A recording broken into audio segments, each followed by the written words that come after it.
Vou começar aqui. Bom dia a todos, que a graça, a paz e a comunhão do Deus Trino estejam com todos nós. Chamar o pessoal aí atrás para podermos começar a aula. Vamos orar para começar? Pai Celeste, em nome de Jesus, mais do que tudo, hoje a gente quer te chamar de Pai, Senhor. A gente quer olhar para o Senhor como o nosso Pai perfeito, o nosso Pai eterno. O Pai, ó Deus Santo, que não só ama seus filhos, mas os chama para perto de si, para que vivam numa família, ó Deus. Que a gente entenda, Pai, de vez o que é uma família, segundo a tua mente, segundo a tua provisão, segundo o propósito da tua criação, Deus. Que tudo, ó Deus, que caminhamos até aqui e foi, ó Deus, deturpado, e foi roubado, e foi, ó Deus Santo, desconfigurado por Satanás ou pelo pecado, ó Deus, possa começar a ser restaurado hoje, Senhor.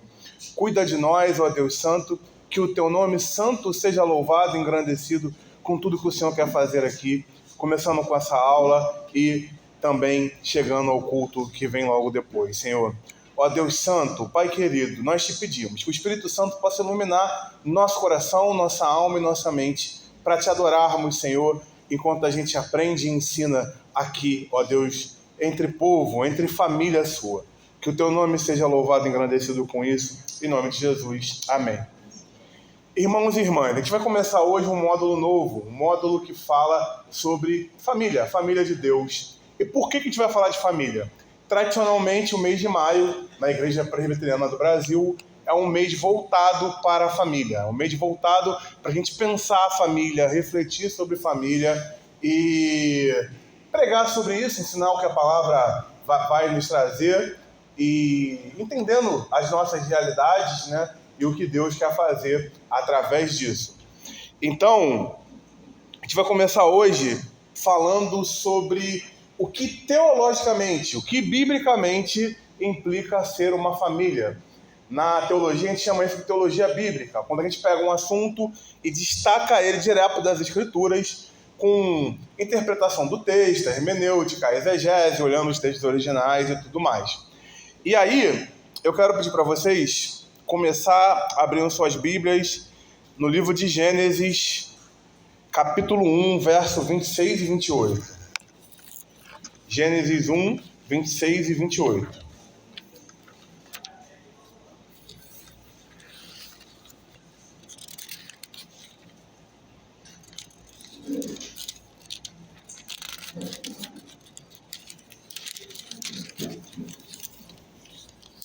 Gênesis 1, 26 e 28 diz assim: Também disse Deus, façamos o homem à nossa imagem, conforme a nossa semelhança. Tenha ele domínio sobre os peixes do mar, sobre as aves dos céus, sobre os animais domésticos, sobre toda a terra e sobre todos os répteis que rastejam pela terra. Criou Deus, pois, o homem à sua imagem. A imagem de Deus o criou, homem e mulher os criou. E Deus os abençoou e lhes disse: Sede fecundos, multiplicai-vos, enchei a terra e sujeitai-a. Dominai sobre os peixes do mar, sobre as aves dos céus e sobre todo o animal que rasteja pela terra. Esse texto mostra a intenção de Deus ao criar o ser humano, homem e mulher. Alguns tentam restringir, resumir isso à questão da procriação, mas vai muito mais além do que isso. Quando Deus cria o homem e cria a mulher, ele cria como coroa da sua criação, como diz o salmista. Quando Deus cria o homem e a mulher, ele cria para ser a sua imagem e semelhança. O que isso significa? Significa que Deus tem um nariz, uma boca, 2 olhos, 2 ouvidos? Em Cristo, sim, porque Cristo é totalmente Deus e totalmente homem. Mas o que o texto está aqui apontando não é exatamente isso. Está falando sobre o fato de sermos espírito também, como Deus é. Está falando sobre o fato de termos capacidade de raciocinar, como Deus tem. Está falando sobre o fato de termos capacidade de criar coisas. É uma capacidade muito mais limitada do que do próprio Deus, mas nós criamos coisas. Criamos prédios, criamos carros, criamos até robôs está falando sobre a capacidade que o homem tem de representar Deus na criação. Por isso que sim, nós temos uma responsabilidade com a natureza. Não é como as ideologias humanas vão trazer, que é quase uma idolatria a isso. Mas nós somos mordomos da criação. Nós temos responsabilidade sobre os animais, sobre as plantas, sobre tudo que a natureza também tem. Porque, teologicamente, Deus não criou o mundo, o ser humano para o mundo. Ele criou o mundo, a terra, para o ser humano. Quando Deus criou todas as coisas, Ele já planejava criar a mim e a você para que a gente pudesse habitar aqui e também controlar, dominar, sujeitar, como é o termo que a ARA, que é a versão que a gente usa aqui, diz. Com isso, Deus criou Adão. Agora a gente vai lá para Gênesis 2, versículo 7.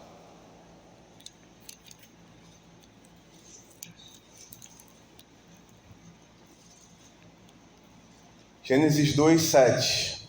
A gente vai dar uma passeada boa na Bíblia hoje. Então eu te peço para que você esteja atento aqui. E lembrando que estamos numa aula. Então é totalmente interativo. Se quiserem falar alguma coisa, é só levantar a mão, tá bom?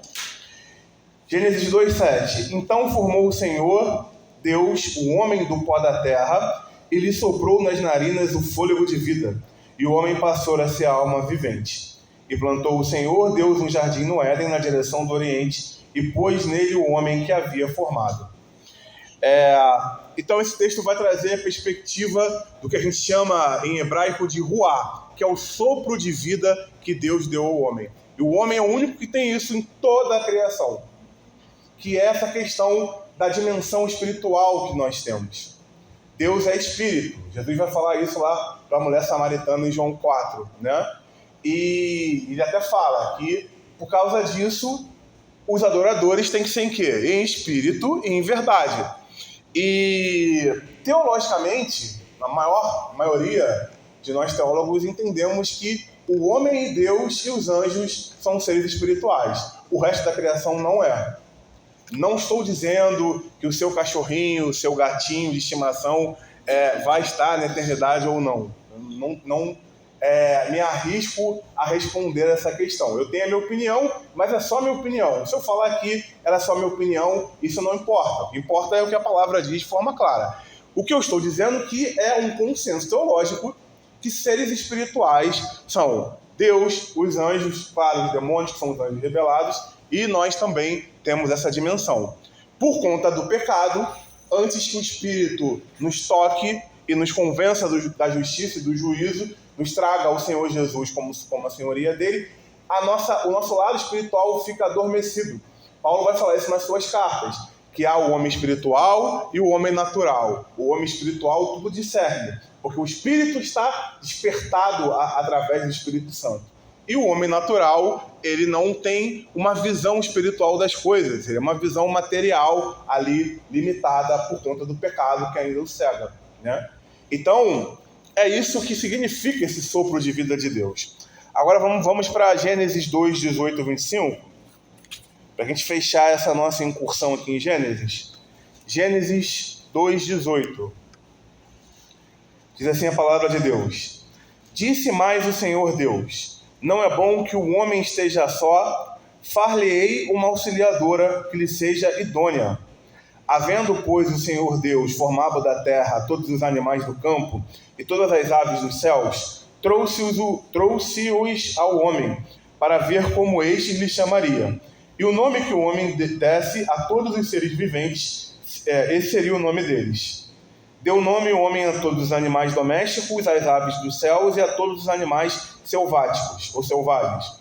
Para o homem, todavia, não se achava uma auxiliadora que lhe fosse idônea. A gente vai ler do 21 ao 25, mas vamos dar uma paradinha aqui. Olha como é claro na Bíblia que Deus criou o mundo para o homem. Deus deu a ele o direito, o nosso primeiro pai, Adão, de nomear os animais.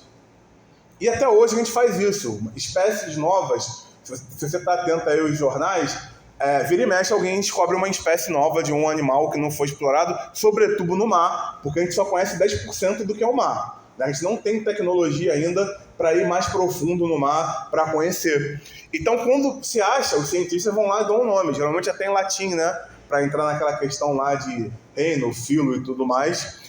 Então, é uma autoridade que Deus deu para nós. Reconhecer o que há no mundo e nomear. E também cuidar. Já dizia lá o tio do Homem-Aranha, com grandes poderes vem grande responsabilidade também. Vamos seguir aqui, versículo 21. Então o Senhor Deus fez cair pesado sono sobre o homem, e este adormeceu. Tomou uma das suas costelas e fechou o lugar com carne. E a costela que o Senhor Deus tomara ao homem, transformou-a numa mulher e lhe a trouxe. E disse o homem: esta afinal é a ossa dos meus ossos, é carne da minha carne. Chamar-se-á varoa, ou mulher, porquanto do varão foi tomada. Por isso deixa o homem pai e mãe, e se une a sua mulher, tornando-se os dois uma só carne. Ora, um e o outro, o homem e sua mulher, estavam nus e não se envergonhavam. Vamos guardar esse versículo 25 aqui, que vai ser importante daqui a pouco, mas vamos trabalhar o que a gente leu agora. A gente tem uma impressão que quando Deus cria Eva, é para a questão da procriação, do relacionamento afetivo, do relacionamento sexual, de toda essa complementação que há entre o homem e a mulher. E isso não é errado, mas é parte do que Deus pretende. Deus cria Eva para caminhar com Adão, para começar uma sociedade. Ele cria Eva não só para complementar Adão, mas também para torná-los um só. E por que isso? Porque Deus é trino. Nós cremos num Deus trino. Ele é 3 em 1. Ele é Pai, Filho e Espírito Santo e é um único Deus. Então Deus ao mesmo tempo é uma comunidade, é uma sociedade nesse sentido e é único. Então quando ele tira a parte de Adão para criar Eva, ele está trazendo isso, essa imagem e semelhança dele para nós também. De modo que isso deixa muito claro o que a gente costuma falar todas as aulas aqui, que Deus nos criou para nos relacionarmos com Ele e uns com os outros também.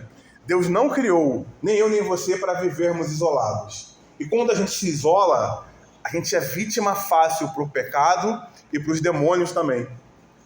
Por isso que a gente precisa uns dos outros e precisa de Deus acima de tudo. Por isso, de novo, o texto que a gente também fala direto aqui. Lá em Mateus 22, o próprio Deus ele vai trazer a perspectiva de que em Jesus, né, de que tudo se resume na palavra em amar a Deus sobre todas as coisas, com todo o seu entendimento, com toda a sua força e com toda a sua vontade, e ao próximo como a nós mesmos. Porque nós fomos criados para ter um relacionamento vertical com Deus e horizontal uns com os outros. Você não sabe o quanto eu já sofri em relacionamento. Ok, todos nós temos uma história triste para contar nisso. Inclusive Jesus foi traído por um dos seus 12 discípulos mais próximos, né? Judas não foi tratado de forma diferente em momento algum. Tudo que os outros aprenderam, tudo que os outros receberam de Jesus, ele também recebeu e mesmo assim o traiu. Então, infelizmente isso faz parte. O C.S. Lewis, que é um dos grandes autores cristãos da história, ele dizia que amar é sofrer. Amar é estar vulnerável. Quando você ama alguém, você está, de certa forma, nas mãos daquela pessoa. Porque o seu coração está aberto para ela. Você pensa no melhor para ela, você pensa em trabalhar um contexto que vai trazê-la ao Senhor, se você for convertido, ou as melhores coisas da vida. Só que, ao mesmo tempo, você pode ser traído, isso vai doer mais. Você pode ser abandonado, isso vai doer mais. Mas o Lewis também dizia que a vida mais triste é aquela que nunca amou. Nós fomos criados para amar. Falamos sobre isso semana passada, né, no final do último módulo. Fomos criados para sermos amados por Deus, aprendermos com Ele o que é amor e amar também. Deus é amor, é a principal característica de Deus. Claro que Ele não é só amor, mas Ele é, acima de tudo, amor. É o que a Bíblia diz. E por Ele ser amor, Ele é amoroso. Deus ama amando. Como diria o Dallas Willard também, que foi um grande teólogo cristão. Deus ama amando. Então, enquanto Ele se manifesta, Ele está amando. E nos chama também para recebermos esse amor e sermos seres amorosos também. Amor não tem a ver com ser bobo, amor não tem a ver com passar a mão por cima da cabeça de quem você ama, porque isso é omissão, não é amor. Amor também é o que está em Hebreus 12, corrigir, acertar, ser duro às vezes, mas está ali, né? Mesmo que seja no vale da sombra da morte. Então, o Charles Spurgeon, que também é um grande cristão, dizia que sem Deus, o nosso amor mais puro e mais simples é contaminado pelo pecado. É por isso que há pais que sufocam os seus filhos em nome do amor, há cônjuges que acabam assassinando um ou outro porque terminou o relacionamento e não quer dar sequência, e se você não for minha, não vai ser de ninguém. E há essas aberrações na história humana porque a gente acha que sabe amar, quando na verdade a gente só aprende o que é amor olhando para Deus e caminhando com Ele, recebendo o amor dele. É assim que se aprende o verdadeiro amor, que é o que Paulo descreve lá em 1 Coríntios capítulo 13. Então, assim, o amor é a principal característica de Deus, e se o propósito da nossa vida é imitar ao Senhor, a gente precisa aprender o amor como primeira lição de todas. Depois vem o resto, né? E aí, Deus cria Adão e Eva para que eles sejam o alvo do amor de Deus e aprendam a se amar como consequência de serem o alvo do amor de Deus. Isso serve não só para o relacionamento conjugal, mas serve para a nossa vida como irmãos aqui, serve para você com seu vizinho, serve com você na sua casa, na sua família. A gente vai chegar lá a falar isso melhor. O problema é que vem uma coisa chamada queda. Gênesis capítulo 3, versículo 1. Também é um texto que a gente vive tocando aqui, porque não dá para excluir o pecado dessa equação, infelizmente, né? Porque a vida não é um arco-íris, né? Não é um morango, como dizem por aí. Gênesis 3, versículo 1. Mas a serpente, mais sagaz que todos os animais selváticos ou selvagens que o Senhor Deus tinha feito, disse à mulher: é assim que Deus disse: não comereis de toda a árvore do jardim? Respondeu-lhe a mulher: do fruto das árvores do jardim podemos comer, mas do fruto da árvore que está no meio do jardim, disse Deus: dele não comereis nem tocareis nele, para que não morrais. Então a serpente disse à mulher: é certo que não morrereis, porque Deus sabe que no dia em que dele comerdes, se vos abrirão os olhos, e como Deus sereis conhecedores do bem e do mal. Vendo a mulher que a árvore era boa para se comer, agradável aos olhos, e árvore desejável para dar entendimento, tomou-lhe do fruto, e comeu, e deu também ao marido, e ele comeu. Abriram-se então os olhos de ambos, e percebendo que estavam nus, coseram folhas de figueira e fizeram cintas para si. Quando ouviram a voz do Senhor, Deus, que andava no jardim pela viração do dia, esconderam-se da presença do Senhor Deus, o homem e sua mulher, por entre as árvores do jardim. E chamou o Senhor Deus ao homem e lhe perguntou: onde estás? Ele respondeu: ouvi a tua voz no jardim, e porque estava nu, tive medo e me escondi. Versículo 11. Perguntou-lhe Deus: quem te fez saber que estavas nu? Comeste da árvore que te ordenei que não comesse? Então disse o homem: a mulher que me deste por esposa, ela me deu da árvore e eu comi. Vamos parar aqui, a gente vai ler o resto, mas já tem muita informação aqui para a gente trabalhar.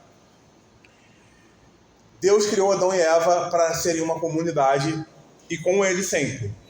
Eles viam Deus face a face.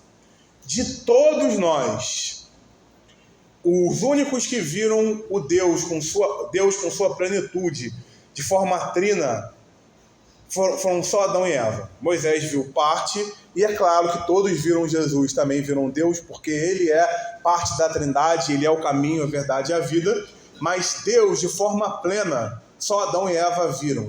Eles tinham um contato direto com Deus. Então eles eram uma comunidade, eles se relacionavam entre si. Eles eram uma família, né? E aqui fica também um ponto importante para a gente nessa aula. A primeira coisa que Deus cria não é Israel e não é a igreja, é a família. A família é a célula de toda a sociedade, de toda a comunidade. E não estou falando só de cristianismo ou judaísmo, não. De tudo, de tudo. Só basta você ver uma série, um filme, qualquer coisa, você vai ver que os reinos começam com famílias, né? E não estou dizendo que seja bom ou ruim, não, tá? Não estou trazendo aqui juízo de valor. Estou trazendo a característica das coisas. As famílias são as células que começam a criar corpos, né? No nosso caso, o corpo de Cristo. E aí, eles eram uma comunidade com Deus. E Satanás veio para tentar Adão e Eva a comer do fruto do conhecimento do bem e do mal. Que fruto é esse? Eu não sei. Ninguém sabe. O cara que diz que sabe, ele está mentindo para você. A gente vai saber disso lá quando Jesus voltar, né? Infelizmente, tradicionalmente, trouxeram a ideia de uma maçã. O que é muito triste, porque a maçã, na verdade, é um dos alimentos mais saudáveis que existe, né? Não é um dos meus favoritos, mas é um dos mais saudáveis que existe. Mas a fruta em si, se é uma metáfora, se era uma fruta mesmo, isso ninguém pode responder para a gente, tá? O fato havia algo proibido no jardim que eles não poderiam ter contato, e tiveram.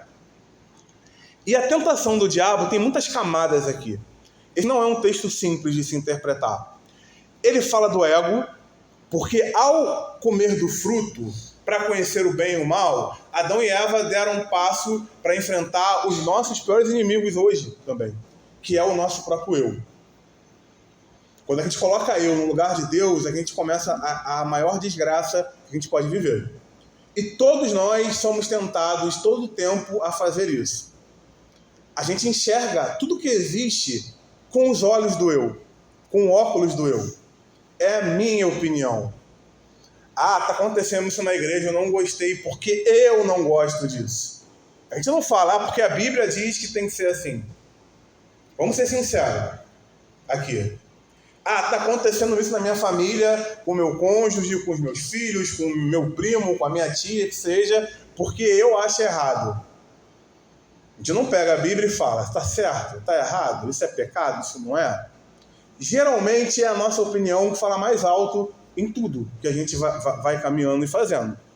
Porque o nosso eu é muito forte. A gente vai trabalhar com jovens um livro do Tim Keller chamado Ego Transformado.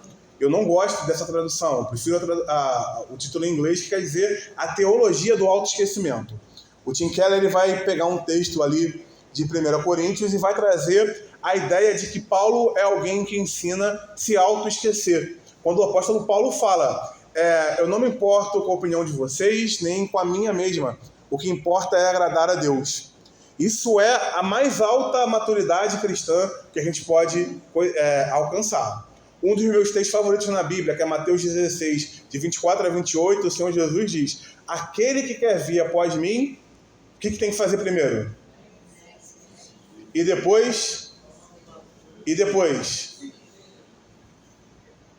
Quer saber o que é seguir Jesus, o que é o discipulado com Jesus?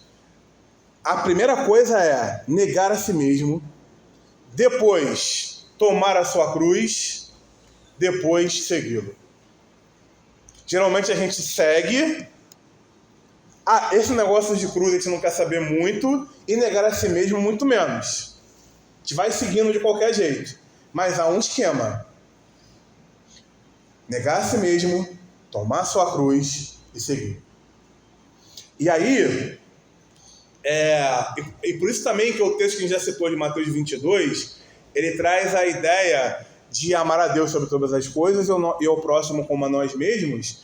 Ele não fala, se ame primeiro e depois ao próximo, porque não precisa. A gente é PhD em amar a nós mesmos.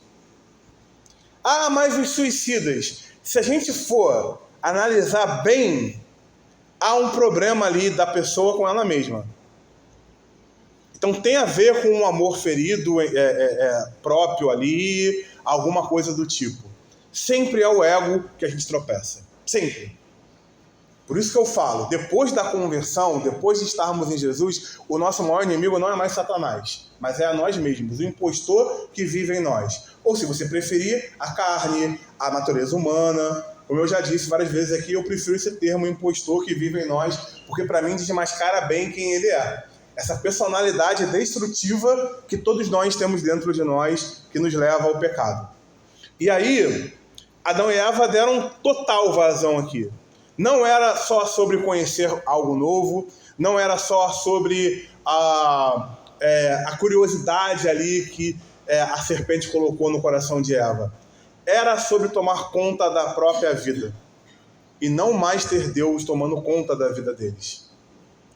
E isso é muito perigoso, porque isso é quase um mantra na nossa sociedade.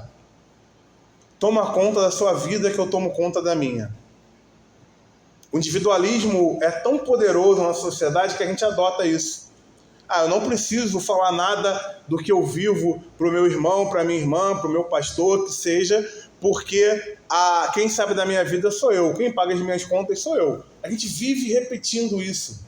Talvez não da boca para fora, mas dentro do nosso coração. Porque nós fomos criados para isso.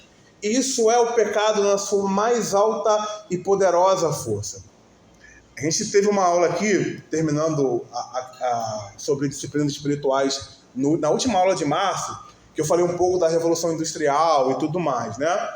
E uma das coisas que esse movimento do iluminismo, da Revolução Industrial, trouxeram de ruim para a nossa vida, é essa quebra do que é uma comunidade.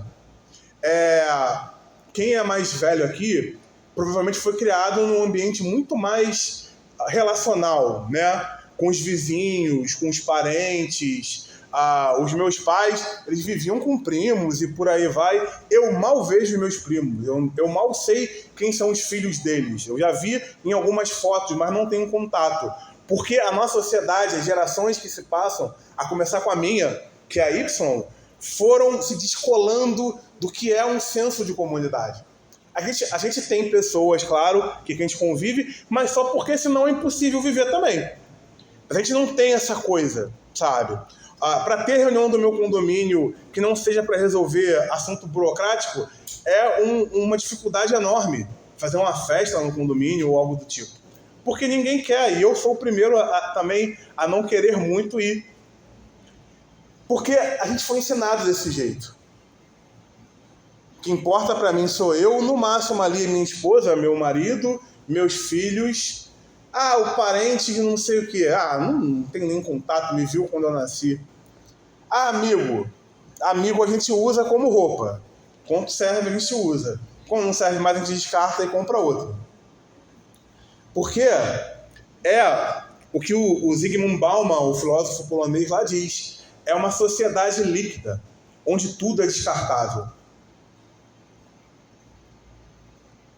O relativismo que o iluminismo vai trazer relativizou tantas coisas que a gente passou a estar do lado do diabo nisso. Satanás, desde aqui, ataca a família. Depois ele passa a atacar a amplitude disso, que é o que a gente vai trabalhar hoje, que é Israel e também a igreja. E os cristãos antes resistiam a isso. Hoje a gente concorda. Não, eu não preciso de instituição. Eu não preciso me casar, eu não preciso ter família, eu não preciso ter igreja, eu não preciso nada disso. Eu me basto, no máximo, Deus. Porque, afinal de contas, eu não consigo me curar, eu não consigo abrir portas de emprego, então Deus eu preciso buscar. Mas o resto é descartável. É assim que a nossa sociedade pensa. E muitas vezes a gente compra esse pacote. A gente faz parte disso. Vamos seguir aqui, versículo 8. Não, 8 a gente já leu, né? Paramos no 11, na verdade. Perguntou-lhe Deus, quem te fez saber que estavas nu? Comeste da árvore de que eu te ordenei que não comessem? Então disse o homem, a mulher que me deste por esposa, ela me deu da árvore e eu comi. Estou repetindo esse texto aqui porque ele tem uma coisa emblemática. Obrigado, irmão. A reação de Adão ao ser confrontado por Deus, é colocar a culpa toda em Eva. Isso diz muita coisa pra gente. Muita coisa.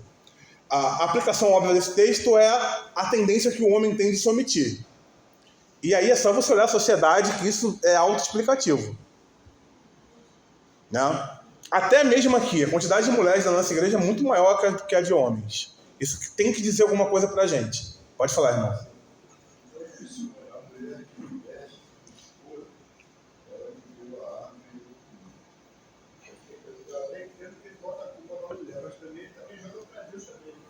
Sim, a culpa é tua. Eu tava tranquilo aqui, tu veio com esse papo. Sim. Mas eu não quero ficar só nisso, porque isso é muito óbvio no texto, né? O ponto aqui é que Adão, ele não consegue enxergar a própria culpa. Eu odeio o se, né? E se? Detesto o what if lá da Marvel. Mas a ideia aqui talvez fosse que se Adão se ajoelhasse diante de Deus e pedisse perdão, talvez resolvesse alguma coisa. Não sei. Mas o fato é, ele não cumpriu o papel dele de líder daquela família. Um líder se coloca na brecha pelos seus liderados, como fez Moisés lá várias vezes. Deus, perdoa esse povo e tudo mais. E principalmente, como faz Jesus, né? Eu tomo sobre mim os pecados dessa galera para que a tua fúria não vá sobre eles, mas vá sobre mim. E eles sejam meus. E é o oposto que Adão faz aqui. Ele culpa a Eva e, como João disse, culpa o próprio Deus também. O que ele diz aqui no Carioquês é: tu que veio com esse papo aí de mulher. Eu tava aqui de boa e tu falou que eu precisava. Sabe? Então, assim, não é sobre gênero aqui, sobre homem e mulher. É sobre o ser humano. É sobre a covardia humana ao ser confrontado com o seu próprio pecado. Pode falar, Matheus.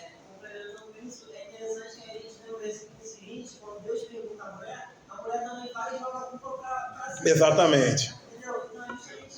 Exatamente. Uhum. Exatamente. Sim. Por que eu falei que o versículo 25 lá de Gênesis 2 é emblemático pra gente gravar ele? Porque o texto diz que eles estavam nus e não tinham vergonha. Agora é o contrário. Eles estão nus, se envergonharam diante de Deus e vão se envergonhar diante uns dos outros também. A nudez aqui não é só uma nudez física, é uma nudez de alma. Eles eram super sinceros com Deus e uns com os outros. Agora já não são mais. Por isso que a sinceridade é fundamental na nossa vida com Deus. A gente precisa ser completamente despido diante de Deus e completamente despido, pelo menos em relação a uma pessoa, né? Que aí entra o discipulado com Jesus e o discipulado uns com os outros também. Alguém quer falar? Não? Achei que tivesse levantado a mão. Então, assim, vamos ler o texto que o Mateus falou? Versículo 13. Disse o Senhor Deus à mulher: que é isso que fizeste? Respondeu a mulher: a serpente me enganou e eu comi. Eu nem preciso dizer que Deus sabe tudo o que aconteceu, né? Ele está provocando Adão e Eva aqui. Então o Senhor Deus disse à serpente: visto que isso fizeste, maldita és entre todos os animais domésticos e o és entre todos os animais selváticos. Rastejarás sobre o teu ventre e comerás pó todos os dias da tua vida. Vamos ler tudo, aí depois eu falo o que eu vou falar. Versículo 15. Porém, inimizade entre ti e a mulher, entre a tua descendência e o seu descendente. Este te ferirá a cabeça e tu lhe ferirás o calcanhar. Vamos lá. O que é mais mortal? Ferir o calcanhar ou a cabeça? Pois é. Isso daqui é o proto-evangelho que a gente chama. É a primeira vez que a Bíblia fala diretamente de Jesus. O descendente da mulher é ele que vai esmagar a cabeça da serpente, que simboliza o diabo, o pecado e tudo o mal, né? Simboliza o mal aqui. Só que a serpente também fere o calcanhar. Ou seja, o preço disso é a cruz do Calvário. É tudo que Jesus passou, que a gente viu fortemente no mês passado com a Páscoa e que a gente vê todos os domingos aqui, né? Afinal de contas, é tudo sobre Jesus. Então, há aqui uma profecia. Mas também há o começo das maldições que o pecado liberta. Deus não está irado e falando, agora tu vai sofrer. Ele está declarando o preço que o pecado vai cobrar sobre a serpente, sobre Adão e Eva e sobre toda a criação. Muitas vezes a gente lê esse texto errado, como se Deus tivesse me desobedeceu, então agora vou te sentar a vara. E não é essa a perspectiva do texto. Deus está trazendo o que o pecado faria, porque ele é justo e ele não quebra as próprias regras que ele traz. Vamos lá, versículo 16. E a mulher disse: multiplicarei sobremodo os sofrimentos da tua gravidez. Então ele não criou a gravidez aqui, já existia. né? Muda a perspectiva. Em meio de dores darás à luz a filhos. O teu desejo será para o teu marido e ele te governará. É bem importante esse texto aqui também. Eu acabei de dizer que a partir dali, do versículo 14, Deus está ensinando para eles as consequências do pecado, certo? E muitas vezes a gente pega esse texto aqui e traz como se fosse regra. O homem manda na mulher e ela cala a boca e obedece. Só que isso é consequência do pecado. Se nós somos a nova humanidade que anda com o Espírito, a gente veio para quebrar isso também, não para assinar embaixo como se isso fosse algo normal. Isso é consequência do pecado. O homem é o líder da família? Eu creio assim. Mas ele não é o dono da família. Quando Paulo vai trazer a perspectiva lá de Efésios 5, que é o capítulo inteiro sobre família, ele está quebrando exatamente o que o Império Romano dizia sobre o que é uma família. Naquela época era legal, era a lei escrita dos romanos, que ao homem pertencia tudo. A sua mulher, o seu filho. Se ele quisesse surrar um filho até a morte, ele poderia, porque era objeto dele, era pertencimento dele. E Paulo traz a perspectiva que o homem tem que ser como Jesus ali. Por quê? É a ideia que Paulo vai trazer do sacrifício, né? Do amor sacrificial, de tudo que o homem precisa fazer para sua família é para o bem dela, e não para o seu bel prazer, para o seu desejo. E estou falando de Efésios, mas todas as cartas que vão citar família na Bíblia é essa perspectiva. Você está lidando com uma pessoa que pertence a Deus. As nossas esposas, acima de tudo, são filhas de Deus. Os nossos filhos, acima de tudo, são filhos de Deus também. Então, quando eu ajo de modo errado, cheio do pecado contra eles, eu estou ofendendo o próprio Deus. Estou atingindo um filho ou uma filha de Deus. E de mesmo modo ele fala para as mulheres, respeitem os seus maridos. Porque essa forma de sociedade, onde o homem é dono de tudo, ele pode fazer o que quiser, gera revolta, gera desrespeito, gera, às vezes, até nojo, né? Como a gente vê aí na história, alguns casos de algumas famílias. E Paulo está falando, respeite, sabe? Dê a eles o devido valor. Então, essa é a perspectiva. Isso é algo que nós, como igreja, não mananciais, mas igreja com I maiúsculo, não entendemos completamente ainda. O se sujeitar do homem à mulher nesse sentido, de forma ditatorial, diria eu, é fruto do pecado. É uma maldição que o pecado traz. A partir daqui, o homem e a mulher vão se tornar não mais complementos, mas inimigos. A gente vê aí, tem o machismo, tem o feminismo, tem todos os ismos tentando ali não equilibrar, mas mudar da balança quem está na frente e quem está atrás. Não é uma questão de equilíbrio que essa galera quer mudar a perspectiva das coisas. Isso acontece por conta do pecado. Esse é o perigo da gente abraçar ideias humanas e não o evangelho. Esse é o perigo de a gente abraçar ideias humanas sobre o evangelho, que é mais perigoso ainda, né? Que não é o que o texto diz pura e claramente. Antes daqui, Adão e Eva viviam em harmonia. Isso é muito claro no texto. Em harmonia entre eles e em harmonia com Deus também. Depois a coisa degringola. E aí vira uma guerra para ver quem é mais forte, o homem ou a mulher. Eu posso ficar aqui dando milhares de exemplos históricos até amanhã do quanto isso desequilibrou tudo e feriu a sociedade. Vamos seguir aqui. Versículo 17. E Adão disse, visto que atendeste a voz da tua mulher, e comeste da árvore que eu te ordenara não comesse, maldita é a terra por tua causa. E aí a criação é amaldiçoada aqui. Em fadigas obterás dela o sustento durante todos os dias da tua vida. Ela produzirá também cardos e abrolhos, e tu comerás a erva do campo. No suor do rosto comerás o teu pão, até que tornes a terra, pois dela foste formado, porque tu és pó, e ao pó tornarás. E aí veio a maior aberração na existência, que é a morte. Eu sei que a gente é criado com a ideia de que tudo a gente pode escapar, menos da morte. O destino de todos nós é a morte, né? A gente é criado assim e tudo mais. E isso, infelizmente, não é uma mentira, mas é uma meia-verdade.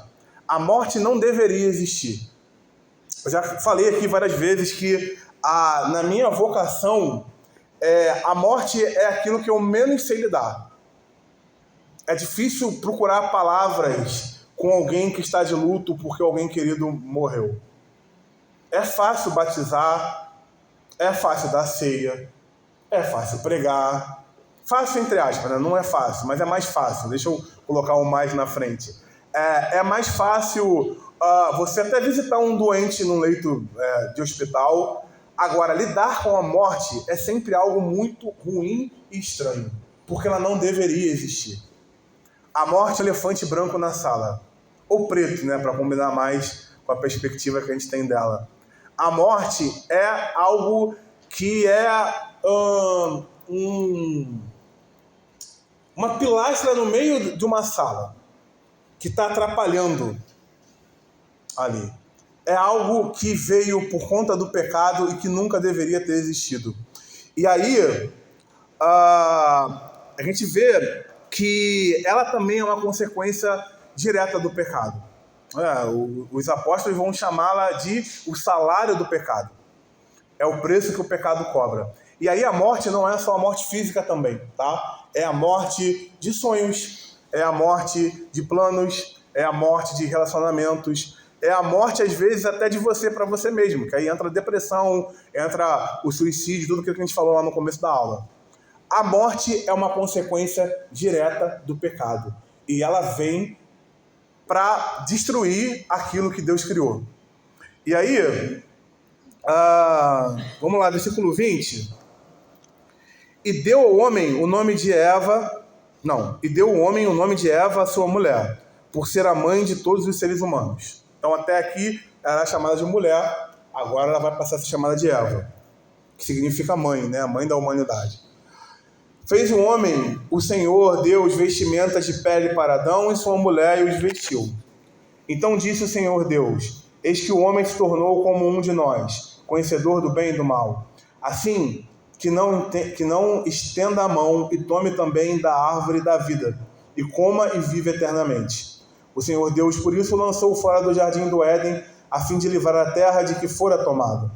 E expulsou o homem, colocou querubins ao oriente do jardim do Éden, e o refulgir de uma espada que se revolvia para guardar o caminho da árvore da vida. Vamos lá. As implicações aqui que a gente precisa trabalhar. Veio a morte, ela estragou tudo, estragou a nós, estragou a própria criação.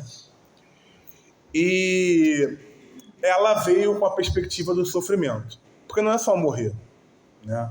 Eu acho que o estado de estar morrendo um relacionamento, morrendo um plano, morrendo a sua própria concepção de você mesmo, morrendo fisicamente também com doenças, isso tudo é um caminho de sofrimento. E Deus sabe, tanto que Ele mesmo passou por isso em Jesus. Já é a terceira vez que a gente fala isso na aula hoje, né, inclusive. O próprio Evangelho é muito claro. Eu sei o que é isso e eu vou passar por isso por vocês, para que chegue um momento que isso não incomode mais vocês. A descrição de Paulo sobre a Nova Jerusalém é que não haverá lágrimas, que todo o sofrimento que a gente vive hoje, Paulo e João, né, em Apocalipse, todo o sofrimento que a gente vive hoje não se compara àquilo que Deus reservou para nós. Só que até lá é uma via crucis. Por isso que negue a si mesmo, negue esse eu de pecado que todos nós temos dentro de nós, tome a sua cruz e siga-o. É um esquema que a gente vai trazer para poder vencer tudo isso que o pecado trouxe. E aí, o texto diz que eles começam a se despir, não, ao contrário, a se vestir, né? E aí o que acontece? A gente já viu que a nudez é muito mais do que física aqui. É uma nudez de alma, é uma nudez de comportamento, é uma nudez de expandir os seus sentimentos mais essenciais, né? Mais escondidos no seu coração, que o texto diz aqui. Isso faz com que o ser humano vai se afastando cada vez mais dele mesmo, e uns dos outros e também do próprio Deus. Chega ao ponto de dois irmãos se matarem lá, Caim e Abel. Caim matou Abel, na verdade, por inveja. E Deus começa a tratar aqui, o pastor André até falou sobre isso semana passada, né? Com o ser humano de forma individual. Até Noé. Noé reúne sua família, vem o dilúvio, e Deus dá um reboot, né, na humanidade. A maldade era tão grande, a sociedade era tão individualista, tão cheia de pecado naquela época, que vem o dilúvio para dar uma limpada e refazer, né, a humanidade através de Noé e sua família. E a partir daí, a gente chega até Abraão, até Isaac e até Jacó. A partir daí, Deus começa a trabalhar as famílias de novo, como era o plano dele lá com Adão e Eva, como célula da sociedade que ele ia trazer. Está falando da criação de Israel. Então abre lá em Êxodo, capítulo 3, verso 6. Êxodo 6, verso 3. A gente vai ver o encontro de Deus com o praticamente fundador, né, de Israel aqui. Aquele que Deus usou para liderar o povo, para tirar do Egito e começar um movimento que faria com que eles... Pode falar. Êxodo 6, 3. Não, você falou 6, 3. Não, 3, 6. Eu me confundi. Foi mal, Mateus. Diz assim: disse mais: eu sou o Deus de teu pai, o Deus de Abraão, o Deus de Isaque e o Deus de Jacó. Moisés escondeu o rosto porque temeu olhar para Deus. Quando Deus se apresenta a Moisés, há duas coisas que chamam a minha atenção. Primeiro ele fala, eu sou, né? Que é a clássica frase que a gente cita também muito. E nesse texto aqui ele se apresenta como Deus do seu pai. O Deus de Abraão, de Isaque e de Jacó. Porque Deus está sempre pontuando a família como célula ali daquilo que seria o povo de Deus. Na mitologia, a gente crê que o povo de Deus começa com Abraão, porque é a primeira vez que Deus fez um pacto direto com alguém que iria transbordar para os seus descendentes. Lembra que Deus falou com Abraão, né? A sua descendência será tamanha que serão maiores do que as estrelas do céu, mais do que os grãos de areia de uma praia. E aí, a gente traz a perspectiva aqui de Deus sempre trabalhar com a comunidade que ele tá formando, na verdade, que é esse conceito de povo de Deus, que por um tempo foi Israel até Jesus, para que chegasse até a igreja que somos nós. Então, essencialmente, para Deus, o seu povo mesmo, aquele que realmente pertence a ele, que é amigo dele, que caminha com ele, é também a sua família.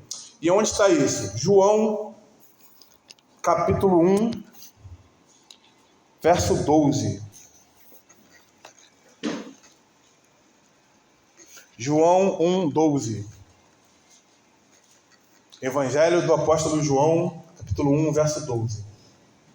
Diz assim a palavra: mas a todos quantos o receberam, deu-lhes o poder de serem feitos filhos de Deus, a saber, aos que creem no seu nome, os quais não nasceram do sangue, nem da vontade da carne, nem da vontade do homem, mas de Deus. E o Verbo se fez carne e habitou entre nós, cheio de graça e de verdade, e vimos a sua glória como a do unigênito do Pai. Unigênito do Pai, o Filho único de Deus, o primogênito dele, o mais velho, é o Senhor Jesus. Porque entra naquilo que a gente falou lá no começo. Deus é trindade e é um só. Ele é uma comunidade e é um só ao mesmo tempo. Então, com essa ideia de que, começando por Jesus, ele recruta seus filhos, ele está trazendo a ideia de família aqui. E isso é muito único do cristianismo. Nenhuma outra religião vai trazer uma perspectiva de Deus que é Pai, que recruta uma família como o cristianismo faz. Há sempre uma distância entre a divindade e aquele que cultua aquela divindade nas outras religiões. Você pode ver a mitologia grega, você pode ver as religiões espíritas, você pode ver o islamismo. Até no catolicismo romano você vê uma certa distância ali, né? Mas o que o Evangelho, puro e simples, diz cara, Deus é teu Pai. Ele não está só próximo de você, mas Ele se importa com a sua vida, com cada detalhe que você tem. Ele caminha contigo até no vale da sombra da morte, que é o momento mais difícil que alguém pode atravessar. Ele está contigo. E para deixar isso mais claro, vamos em Romanos 8, versículo 15.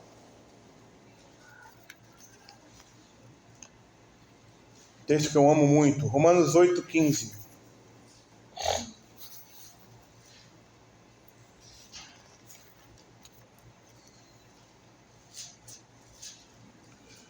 Diz assim a palavra: porque não recebeste o espírito de escravidão para viverdes outra vez atemorizados, mas recebestes o espírito de adoção, baseado no qual clamamos, Abba, Pai. Quer dizer paizinho, né? Então não é só pai não, é paizinho.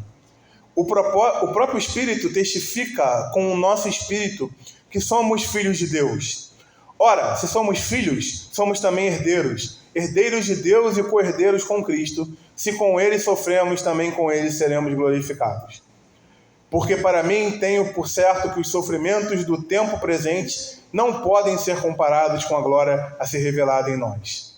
A ardente expectativa da criação aguarda a revelação dos filhos de Deus. Pois a criação está sujeita à vaidade, não voluntariamente, mas por causa daquele que a sujeitou, na esperança de que a própria criação será redimida do cativeiro da corrupção para a liberdade da glória dos filhos de Deus. Então não está falando aqui só do Filho de Deus, mas dos filhos de Deus. E esse versículo 19 aqui mostra o que a gente leu lá em Gênesis, que quando Deus fala que o pecado amaldiçoaria a criação também. E ela também aguarda a manifestação de Deus em nós.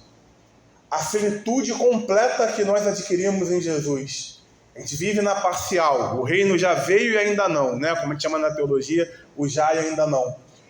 Nós já somos filhos de Deus, já provamos disso. Mas vai chegar a hora que quando Jesus voltar, isso vai ser pleno. E a própria criação anseia por isso. Porque ela sabe que ao nos redimir de forma completa, o próximo passo é redimi-la também. A terra será restaurada e se fundirá com o próprio Deus para tornar a nova Jerusalém. É isso que a Bíblia vai ensinar. Então, a ideia de ir para o céu não é muito bíblico nesse sentido. Porque os textos bíblicos vão apontar para uma terra restaurada, uma terra redimida, uma terra que será livre do pecado também, ao começar por nós. E o texto de Apocalipse vai dizer que o próprio Deus vem morar com a gente aqui. Né? Vai se fundir a nossa dimensão com a de Deus. E aí, vamos abrir agora em Efésios 2, versículo 19. Está caminhando para o finalzinho da aula. Efésios 2, 19.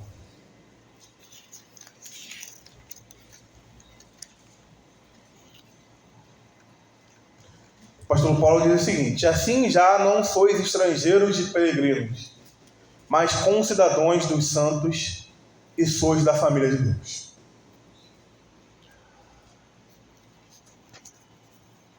Os textos bíblicos que vão falar sobre a nova criação, sobre a nova humanidade, que eu creio que eu e você fazemos parte, apontam sempre para sermos família de Deus. O nosso relacionamento com o próprio Deus muda a partir de Cristo, a partir da maturidade que o Espírito vai trazer. Você e eu somos filhos de Deus. Filhos amados, filhos de fato, filhos legítimos no sentido de que Deus não fala isso para massagear o nosso ego ou para fazer a gente passar bem por uma crise. Ele fala isso porque, de fato, é assim que ele se relaciona com a gente, como Pai. A grande oração, a oração mais famosa, que está lá em Mateus 6, que Jesus ensina, começa com um Pai Nosso. É a primeira vez que o Pai, que sempre foi dele, passa a ser nosso também. E essa perspectiva é extremamente familiar. De modo que, se eu sou casado com uma mulher cristã, eu sou casado com uma filha de Deus também. Se eu gero filhos que vão se converter e ser discípulos de Jesus, eu gerei filhos que são filhos de Deus também. Se eu lido com você aqui na igreja, eu estou lidando com o Filho de Deus também. Por isso que eu não posso tratar a minha esposa, os meus filhos, vocês de qualquer jeito. porque vocês são preciosos para Deus a ponto dele chamar vocês de filhos. Como diz o Francis Schaeffer, né? Toda a vida importa. E quanto mais eu vou mergulhando no Evangelho, na presença do Espírito Santo e na palavra de Deus, mais os efeitos do pecado que a gente leu muito bem aqui vão sendo vencidos dentro de mim. E eu vou me desnudando, não literalmente, né, graças a Deus, mas com a minha alma para cada um. Eu sou assim, eu tenho essa dificuldade, eu tenho essa qualidade, eu tenho esses dons que Deus me deu e assim por diante. A gente tem que enfrentar as tentações de sempre fugir, de sempre se isolar, de sempre estarmos sozinhos, de sempre dar margem ao pecado. Porque de tudo que o pecado pode fazer, o começo de tudo é isso. Foi com Adão e Eva e é com a gente até hoje também.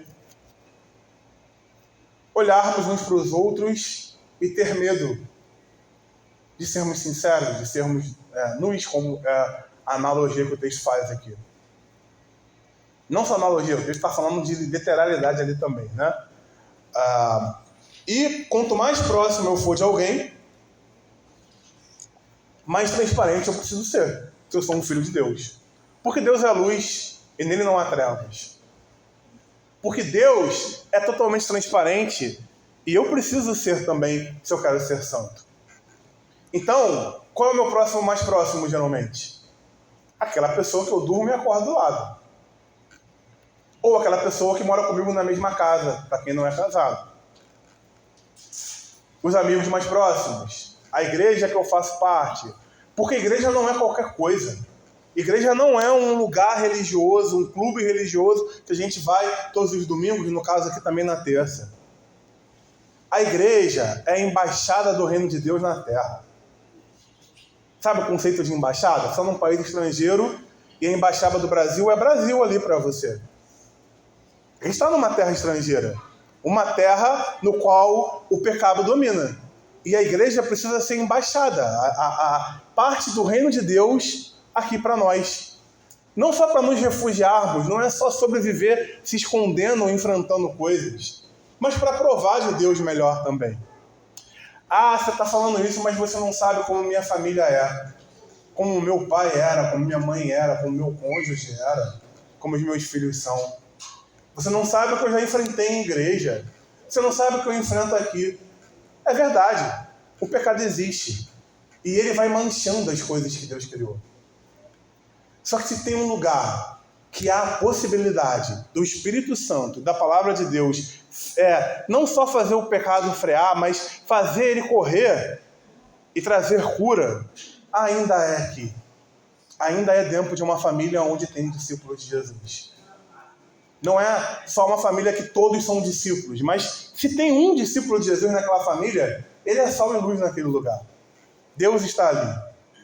Um homem com Deus é maior do que 100 homens sem Deus, como diria o John Knox. Então, assim, eu sei que muitos de nós temos feridas. Na nossa família e também nas igrejas que a gente passou. Ou talvez até aqui. Mas é através delas, da família como célula e da igreja como corpo, que Deus escolheu agir, que Deus escolheu curar. O reino de Deus não é sobre só fazer coisas novas no sentido de trazer coisas à existência que não existem. É isso também, mas é principalmente sobre restaurar coisas. Deus, ele conserta coisas quebradas. A gente descarta logo, né? Tá quebrado, jogo fora, vou comprar um novo. Mas Deus não pensa assim. Deus não apaga o pavio que fumega, que está se apagando. E nem rejeita a cana quebrada. Ele vai tentar consertar. Porque se fosse assim, a gente estava ferrado. Por isso que nós somos vasos de barro. Porque o barro se derrete e faz algo novo. Quando Deus fala que eis que faço nova todas as coisas e fala que nós somos a nova humanidade, ele está falando de refazer quem a gente é e não de jogar a gente fora e criar um ser humano novo. E a gente precisa aprender com Deus sobre isso. O nosso coração é muito assim, reativo. Fez comigo, eu vou tirar da minha vida e vou colocar outra pessoa no lugar. Fez comigo, eu vou procurar outra igreja e vou colocar outra no lugar. Fez comigo, eu vou procurar outra família muitas vezes e vou colocar outra no lugar. Só que a vida com Deus é sobre restaurar, é sobre revitalizar coisas, é sobre consertar o que está quebrado. E é claro que a família e a igreja são os alvos preferidos do diabo. Porque ele sabe que se uma família der certo e se uma igreja der certo, as portas do inferno não podem prevalecer. Países dão certo e dão errado. O diabo não está nem aí. Clubes dão certo e dão errado e o diabo não está nem aí. Agora, igrejas e famílias que dão certo, Satanás não tem poder e controle nenhum sobre isso. A queda dele é iminente. Por isso que ele ataca muito. Por isso que ele torna a gente cansado, muitas vezes, tanto com a igreja quanto com a família. Mas não é isso que Deus quer. Se a gente quer viver aquilo que Deus quer de nós, de verdade, e não aquilo que a gente quer no fundo, lembra lá que a gente falou do ego, né? Lá no começo da aula? A gente precisa se render à vontade de Deus e amar o que Ele ama. E Deus ama famílias. Deus ama a igreja. Deus ama a sua família, que é o povo de Deus espalhado por esse mundo. A bênção apostólica geralmente vem assim, né? Que abençoe não só a nós, mas todo o povo de Deus espalhado por esse mundo. São a família de Deus, são os nossos irmãos. Quando a gente vê uma notícia de que um missionário lá no Irã está sendo morto, o mínimo que a gente pode fazer é orar por ele, pela família dele, porque nós somos irmãos dele. Olhem, para a gente terminar, o quão precioso é esse termo que a gente usa um com o outro. Meu irmão e minha irmã. Meu pai, como a gente fala para Deus. Essas palavras não podem cair em desuso. Essas palavras não podem perder o efeito que elas têm. Elas são muito belas e muito particulares do cristianismo, da fé que a gente professa. Elas precisam ser firmes e fortes na nossa vida. Precisam fazer diferença e precisam transformar. Isso é um trabalho, muitas vezes, de formiguinha, porque o pecado é poderoso também, já destruiu muito dessa concepção para muitos de nós. Mas a gente não pode desistir. Se você está aqui, é porque Deus te chamou para estar aqui, para lutar por essa igreja. Se você está na família que você está, é porque Deus te colocou lá. É uma escolha dele para que você lute por ela e não desista. Como eu falei, a gente vai trabalhar isso melhor nos próximos 3 domingos, mas hoje eu quero ficar aqui nessa parte mais teológica mesmo, mais bíblica do que é uma família. E a grande lição que eu quero que a gente guarde no coração hoje é o fato de que sempre que a Bíblia fala sobre família, ele está falando de um povo que deveria servir a Deus. Porque o próprio povo de Deus é a família de Deus, onde ele é o Pai. Então, família para Deus é povo de Deus também. Ah, minha família não é de cristãos. Sim, mas o propósito de Deus é que ela seja.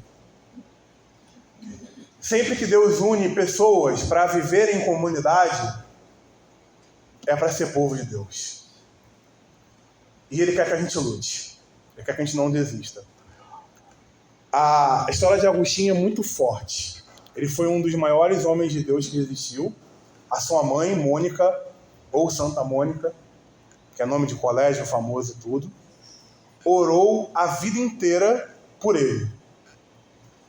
E ele se converteu lá no finalzinho da vida dela. Ela nunca desistiu de dobrar o joelho e pedir a Deus que o levasse para ele. E a resposta disso foi Agostinho, talvez o maior dos pais da igreja que já existiu, um dos principais teólogos da história da igreja que fundamenta a nossa fé. Então vale a pena. Vale a pena. Sempre valerá a pena. Porque é o que Deus quer da gente. Vamos orar? Senhor, renova as nossas forças, lava os nossos conceitos manchados pelo pecado, pelo nosso próprio pecado ou pelo pecado de pessoas que cometeu a nós. Nos faz entender que o Senhor é um Pai perfeito, mesmo que o nosso Pai terreno não seja perfeito. Nos faz entender, Senhor, que o Senhor criou o teu povo para chegar à perfeição quando Jesus voltar. Mesmo que as igrejas que congregamos não sejam perfeitas até aqui, mesmo que a nossa família não seja perfeita, seja disfuncional, não é sobre ter um pai, a mãe e os filhinhos, mas é sobre amar as pessoas que o Senhor colocou mais próximas para nós. Não é sobre ter uma família de comercial de margarida, mas é sobre conviver com essas pessoas, viver o Evangelho e trazê-las para viver o Evangelho também. É sobre amar o Senhor sobre todas as coisas e o nosso próximo como a nós mesmos, Senhor. Respeitando a proximidade. Quanto mais próximo de mim, mais eu devo amar como o Senhor me ama. É sobre, Senhor, não desistir e perseverar, porque o Senhor é poderoso para transformar o pior dos homens no maior dos cristãos. Renova, Senhor, as nossas forças. Tira de nós todo o cansaço que a vida nos trouxe, Senhor. Tira de nós, Deus, todo o nosso ego, para que a gente não veja a vida de acordo com o que a gente pensa que ela é, mas de acordo com o que o Senhor entende que ela é. Tira de nós, Senhor, todo tipo de relativismo que transforma pessoas em coisas descartáveis, mas que a gente aprenda com o Senhor a restaurar, a renovar, a revitalizar relacionamentos, Senhor. Seja com a gente, porque essa é a tarefa mais importante que podemos viver, mas também é a mais difícil. E sem Ti, nada podemos fazer. Que a gente realmente perdoe aqueles que nos magoaram até aqui. E que o Senhor também possa fazer com que aqueles que magoamos nos perdoem também, Senhor. E que a gente tenha a mente, o coração, o amor que o Senhor tem, Pai, pelas pessoas que o Senhor insiste em colocar mais próximas de nós. Te amamos no nome de Jesus. Amém. Até semana que vem. Deus abençoe.